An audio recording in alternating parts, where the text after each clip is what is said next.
Hello, and welcome to episode number 33 of the Brave Widow Show. Today, I have a special guest. Her name is Yolanda Mitchum, and Yolanda and I met through a recent graduation and work retreat that we had for our life coach certification program.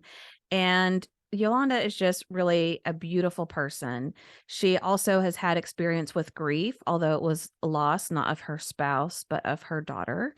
And we really just connected on a wide range of topics from grief to life coaching to faith to going through some major life changes, through career changes, and all kinds of things. So I think you're really going to enjoy hearing from Yolanda and hearing pieces of her story. So let me jump in and introduce you to her. Yolanda Mitchum is a faith-based coach, Christian leader, nurse, educator, mother, and a native Floridian. With 19 years of experience as a registered nurse, she is also certified as an advanced grief recovery specialist. Throughout her life, Mitchum has faced numerous challenges, including childhood bullying due to her scoliosis and unique appearance, emotional abuse, and battling suicidal thoughts. However, 2020 proved to be the most devastating year for her. Alongside the global pandemic, she experienced the heartbreaking loss of a miscarriage. Then, in August of the same year, tragedy struck again when her 18-year-old daughter, Amaria, unexpectedly passed away. Overwhelmed by grief, she found it incredibly difficult to cope, struggling to even find a breath of relief. These profound losses became the catalyst for her decision to make changes in her life. Recognizing that she required additional support beyond the usual channels of professional counseling, religious guidance, family and friends, and medical care, she was introduced to the grief recovery method. Applying the tools she learned from this program, her life underwent a complete transformation, empowering her to rediscover joy and find genuine smiles once again. Now she dedicates herself to inspiring others to embrace the abundant life that God promises in John 10:10. Through her nonprofit organization, H3 Haven, and her individual coaching sessions, she guides and supports individuals on their journey towards experiencing a fulfilling life on earth. Everyone, Yolanda is a beautiful person on the inside and out. Let's jump in. Welcome to the Brave Widow podcast. I'm your host, Emily Jones. We help young widows heal their heart, find hope, and dream again for the future. Hey guys, welcome to another episode of the Brave Widow Show. And today I am so excited because I have a special guest on the show today. Yolanda and I met through a mutual life coaching certification program that we're a part of. We connected on the topic of grief. And while Yolanda isn't a widow, she has personally experienced a very deep grief and loss, which she'll tell you about. And she's also involved in the grief recovery method and some other things that we really connected on. So asked her to attend the podcast, share part of her story, talk about a few things, and I think you're really going to enjoy hearing from Yolanda. So, Yolanda, thank you so much for coming on the show today. I'm really excited to have you. Thank you, Emily, for having me here today. It is a pleasure that I get an opportunity to speak and just share a little bit about my story, how I came to deal with grief and loss, and how I have used my journey and my experience to help others in their journey and experience with grief and loss. I have experienced grief from a young age. I didn't realize it was called grief then. We called it bullying, we called it low self-esteem, suicidal thoughts. We called it all different kind of things. And it wasn't until 2020 that I really understood that grief has so many different labels and so many different life events that could cause grief. I associate, as many people associate grief with the death of a loved one. And that did happen to me in 2020, the most devastating loss that I have ever had and thought that I would never experience is the death of my 18-year-old daughter unexpectedly, August of 2020. Very hard time for me. And it just caused my entire life to come to a stop. Everything didn't matter. It was hard for me to focus. It was hard for me to breathe. I didn't want to imagine a future without my daughter in it. And previously, 4 months before that, we had a miscarriage unexpectedly. So those two losses back to back just really helped me to pause and reevaluate everything that I thought I knew and what I was doing. Me being a woman of faith, trusted in God for a very long time, even from my youth, and believing in professional therapy. Have been a therapy client for many years. I needed something else. And I found the grief recovery method that Emily mentioned.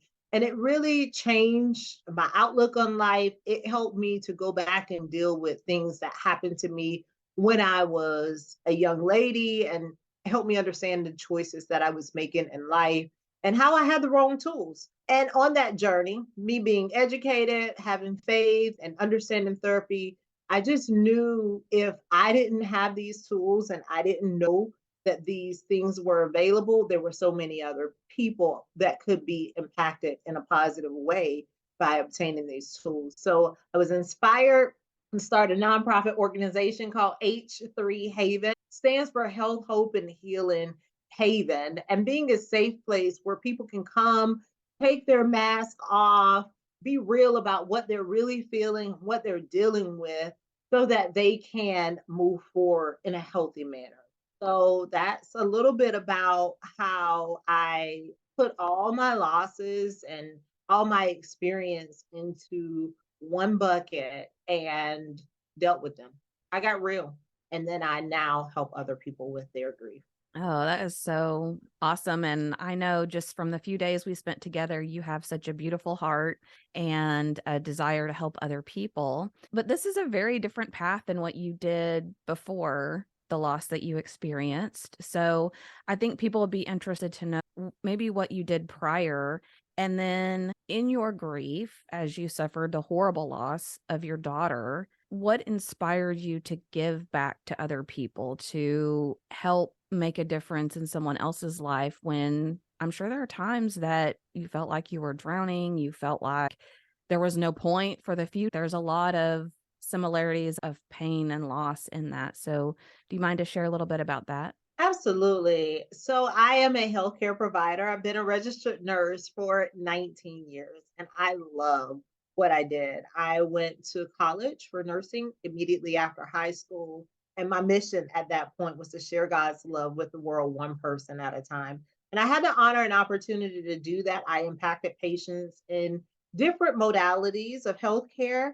And most recently, my last 10 years have been in dialysis. I have a master's in business administration and I climb corporate ladder, developing teams and nurses, helping them to empower patients to take control over their health, even in stage renal disease. So I worked with dialysis patients who were in a hopeless situation, giving them hope and inspiring them. So it has always been in my heart to help people improve their life and take bad situations and make the best of them. So that's what I was doing in healthcare and I loved it. Thought I would be in dialysis and doing that, impacting teams forever. I had no idea that my life would change this way. And I use my experience and my loss to help others because God called me to that. I felt a calling. I was not unhappy in my job. I loved it. And I absolutely love doing what I do now because I am given hopeless situations hope. People without hope, people with broken hearts, people who feel like there is no way they can move on, a chance to just breathe again, to get relief and deliver communications that their heart didn't even know they wanted to say. So while I went to school and by profession, I chose healthcare and nursing to help people. My life experiences and all that I've been through combined has called me to help people in a different way. So instead of helping their physical bodies, I'm able to help their mental health and help their hearts to experience joy. Oh, that's so beautiful.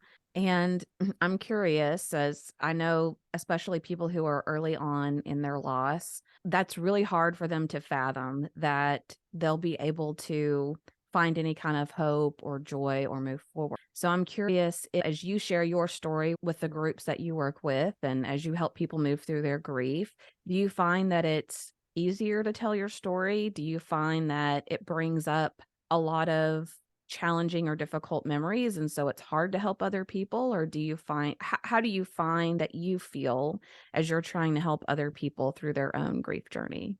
So in this, I tell my clients and the people that I speak to that it's never too soon to start their healing journey and that everyone's grief is different. I immediately started like maybe within a month of my daughter's passing. I started seeking out tools to help me to feel better. I was willing to do anything and everything just to get some relief.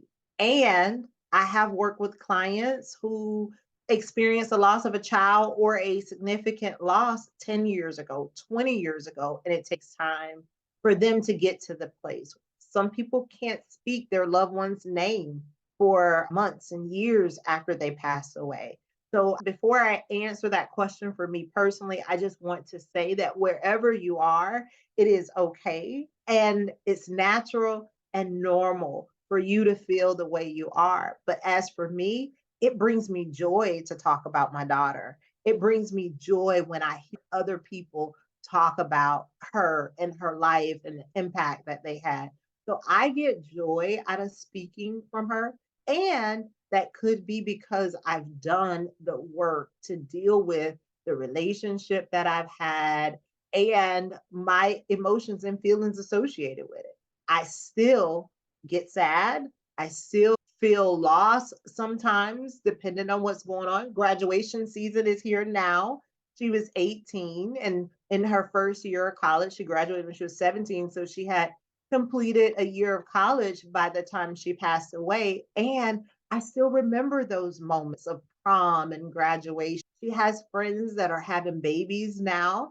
And I think, oh, would I have a grandbaby by now? So those things bring me joy and sometimes I get sad. I allow myself to feel whatever the feelings are. I don't deny myself of being human and feeling those things. And it's a process. So we have to be comfortable with it. I verbalize it.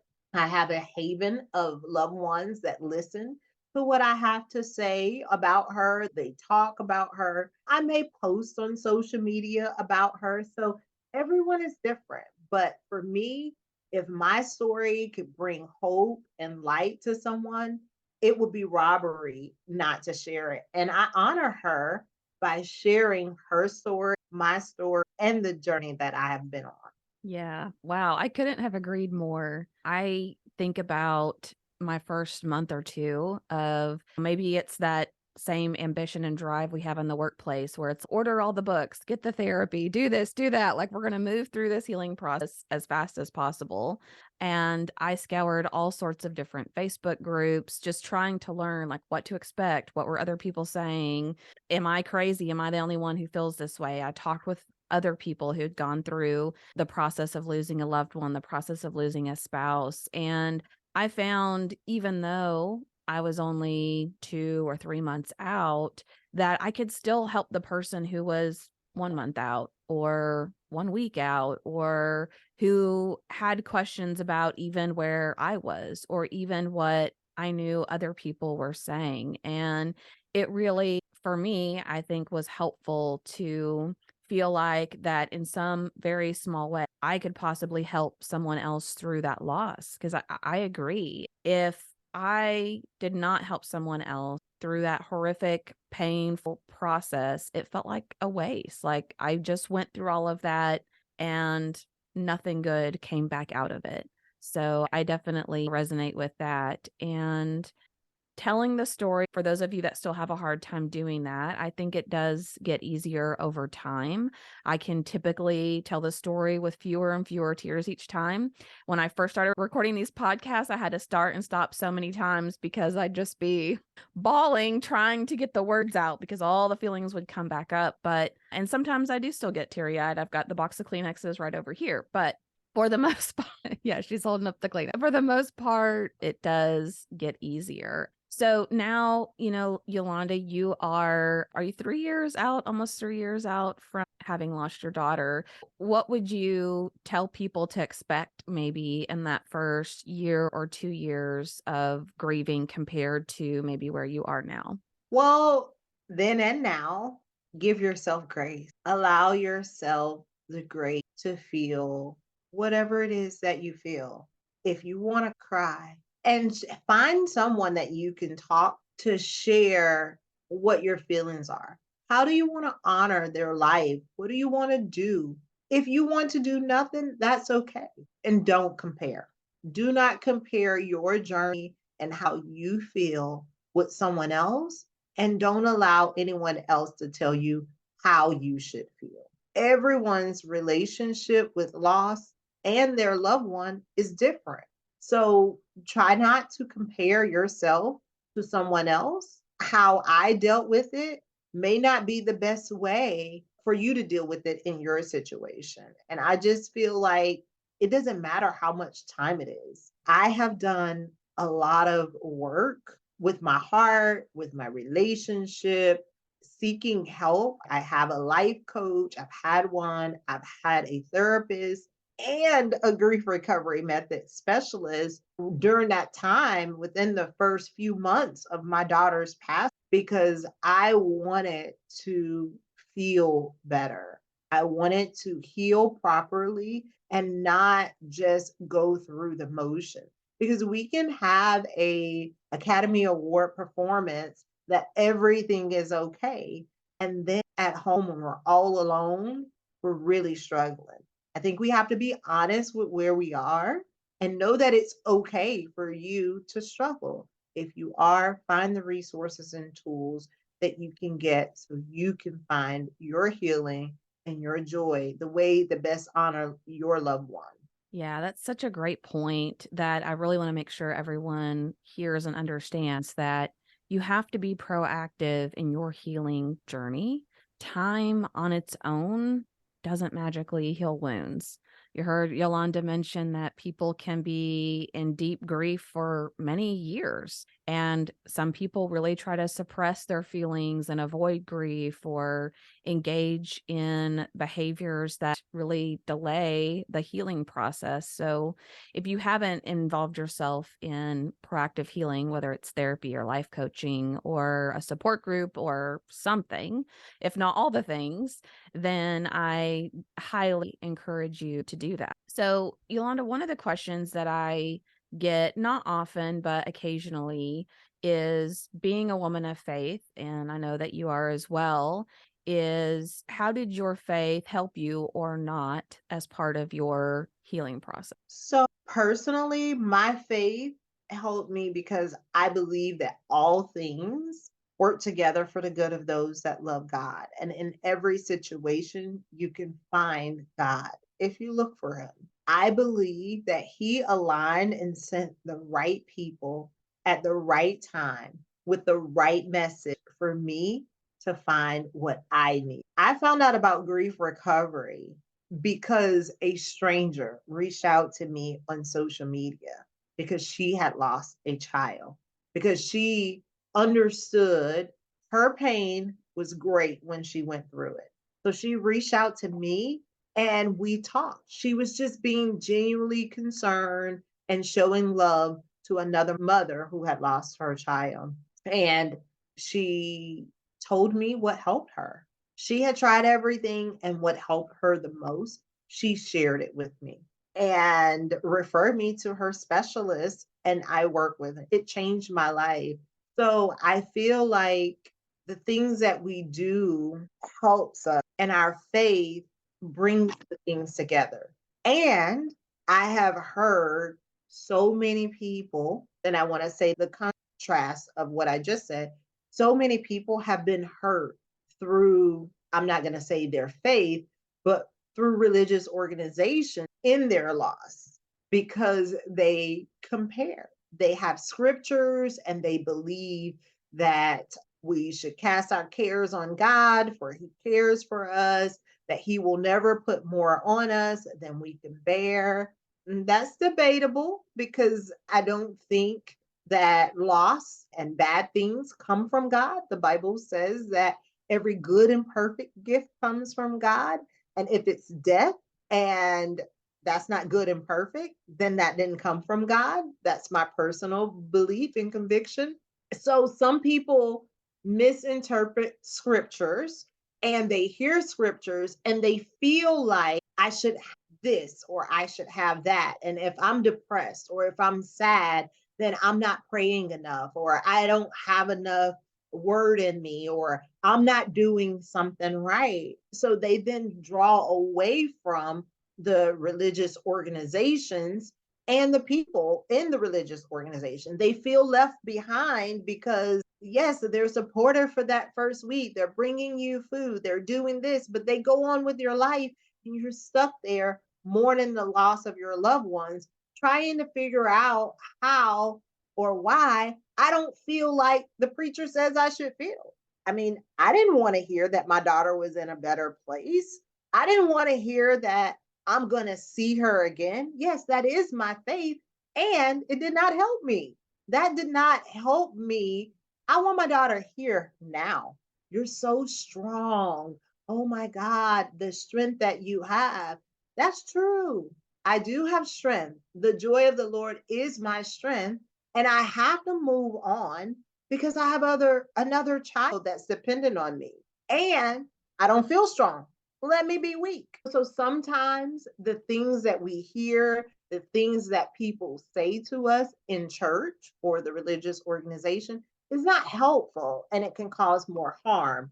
However, for me, I look at my relationship with God and my faith in Him, how He orchestrated my path and led me across the right people. And you're listening to this podcast today.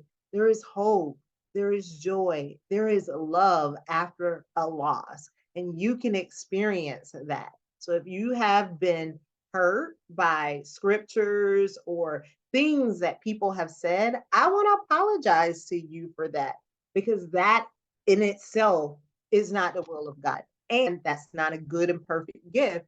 So that did not come from Him. Yeah, well said. I like that. It's such a difficult thing, I think, to navigate of yes, maybe God didn't make a bad thing happen because we know bad things happen and that was not the original plan for life, but he didn't intervene either. And so I think that's hard for people to wrap their minds around. Well, why does he intervene for some people and some people it seems like he doesn't? And I think to your point, we can't see always the big picture. The Bible says we see through a glass darkly. We don't really understand why things happen or are allowed to happen, but that's where we really have to tap into our faith. And I know for me it was just even the words "you're not alone" that were just repeated in my mind over and over. And I thought about the story of Job and everything that he lost, which was even more than I had lost with my spouse, even though I felt like my spouse was pretty much everything to me. And it is something that has happened.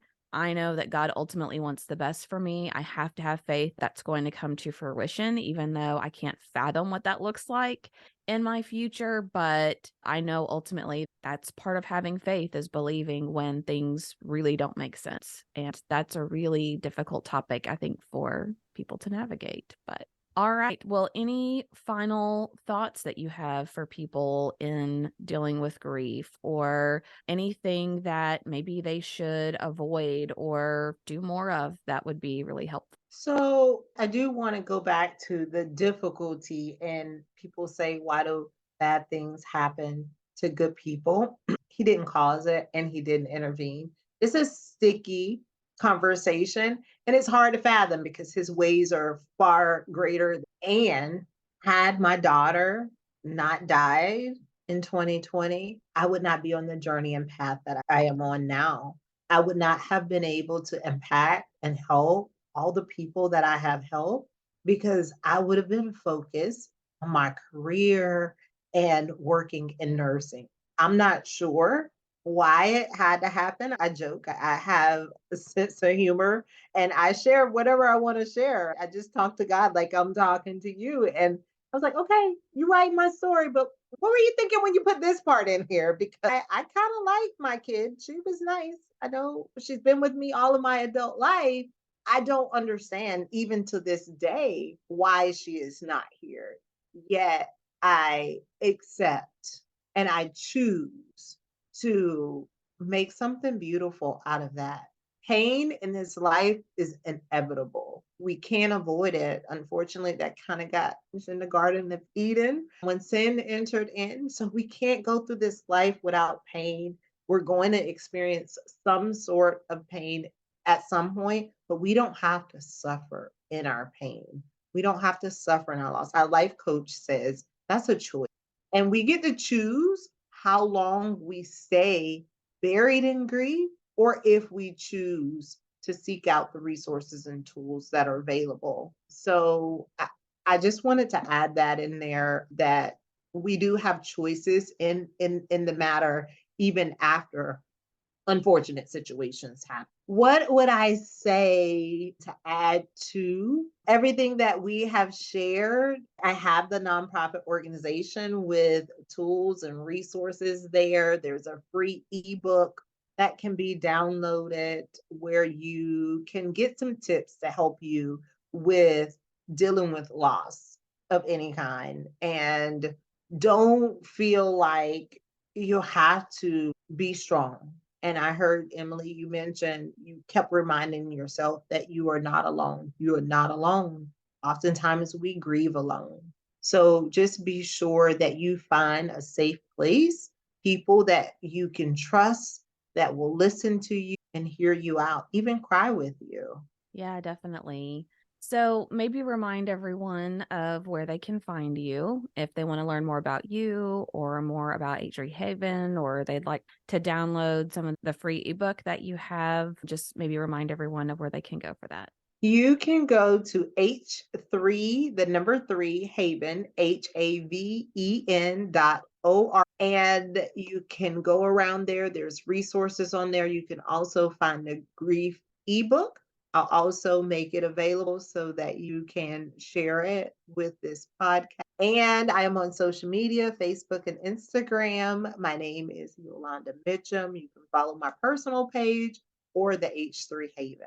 Awesome. Well, thank you so much. And we'll make sure we have all of the links in the show notes. So if you're driving or you can't write down that information, you can easily find it there. But Yolanda, thank you so much for joining us today. I really appreciate it. And I'm glad I got to see your face again.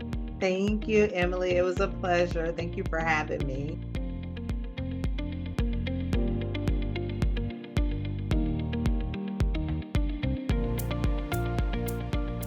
Hey guys, thank you so much for listening to the Brave Widow podcast. I would love to help you take your next step, whether that's healing your heart, finding hope, or achieving your dreams for the future.